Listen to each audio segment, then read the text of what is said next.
For thousands of years, gold has been the king, undisputed. But now, for the very first time, there's a real challenger to the throne.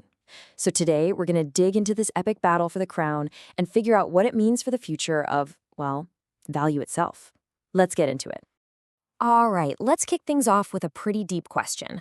I want you to think about this. Has there ever been a consensus in all of human history that has never collapsed? I'm talking about any shared belief, about gods, about empires, even about what has value. Has any of them stood the test of time, completely unbroken? The short answer? Almost never. It's incredibly rare.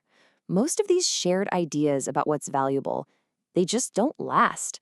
They either blow up in a spectacular bubble, like the whole tulip mania thing, and then completely crash and burn, or they just kind of fizzle out, fading away until we forget they were ever a thing.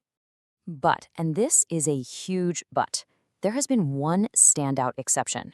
One thing that's managed to defy the odds for thousands of years. An asset that's worked across ancient civilizations, modern economies, basically every border you can imagine, holding onto its title as the ultimate store of value. And you know what I'm talking about. So how did gold become king? To really get why it's been so dominant, we've got to look at the rules that built its seemingly unbreakable consensus. Okay, so a key idea here is the term hard currency. And look, this isn't just about cash in your wallet. We're talking about something that holds its value, something so stable and reliable that it's trusted literally anywhere on the planet, across any period in time. So, what's gold's secret sauce? How did it last so long? It's actually pretty simple. For almost all of human history, it had no real competition. Think about it. Whenever a shared belief about value falls apart, it's almost always because something better, a new substitute, showed up and made the old thing obsolete. And we've tried all sorts of things as money. I mean, salt, it was so valuable that Roman soldiers were paid in it. That's actually where we get the word salary. Crazy, right? And we've used special fabrics, grain, tea, even cattle. All these things worked, for a while in certain places, but they all had problems. So why did all of those contenders fail? Why couldn't they become a true hard currency while gold just sat on the throne unchallenged for millennia? Well, this table really tells the whole story. Gold just dominated. I mean, look at the competition. Salt, it dissolves. Textiles, they rot. Livestock, they die. They just weren't durable. And even more importantly, as we got better at making and moving stuff, things like salt just weren't scarce anymore. Their value as money completely evaporated. But gold, it checked every single box. Perfect score. Yeah, it really was no contest. A total knockout.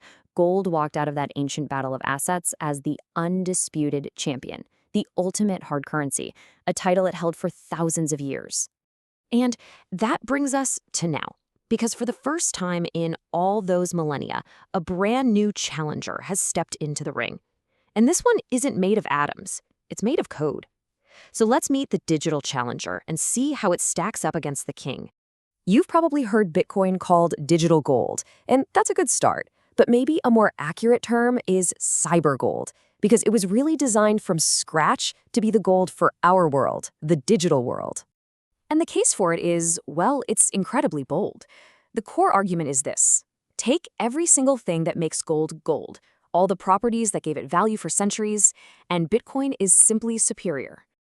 And this chart just lays it out so clearly. Portability?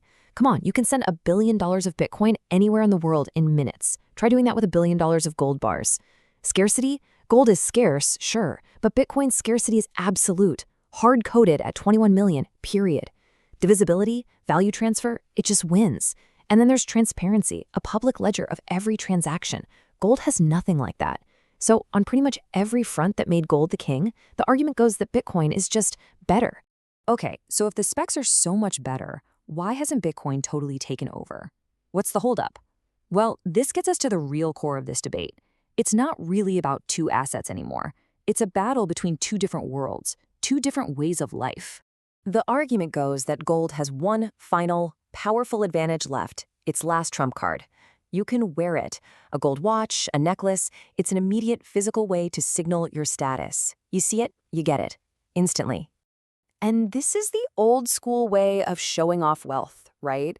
It's all tied to physical stuff and being physically present. You have to be seen in the right places, wearing the right things, driving the right car. But now, a totally new way to signal status is starting to take shape.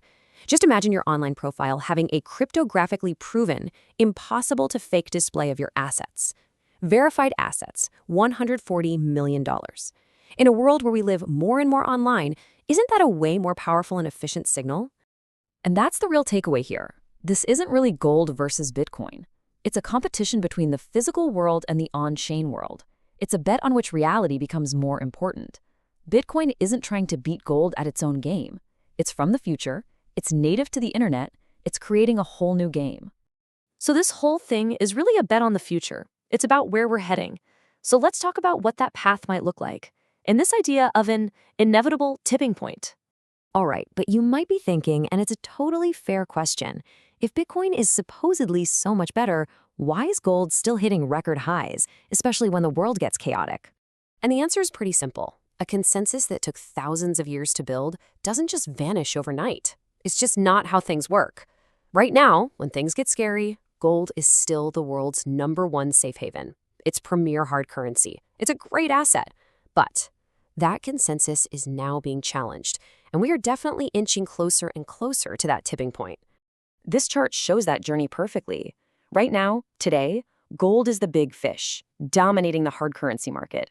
Bitcoin is the smaller one, but the prediction is that eventually we'll see a crossover, a point where Bitcoin's slice of the pie gets bigger than gold's. And looking way out into the future, the theory is that Bitcoin becomes the main event, and gold kind of settles into a smaller, respected, but legacy role. Which brings us to the final question, really the one that matters most.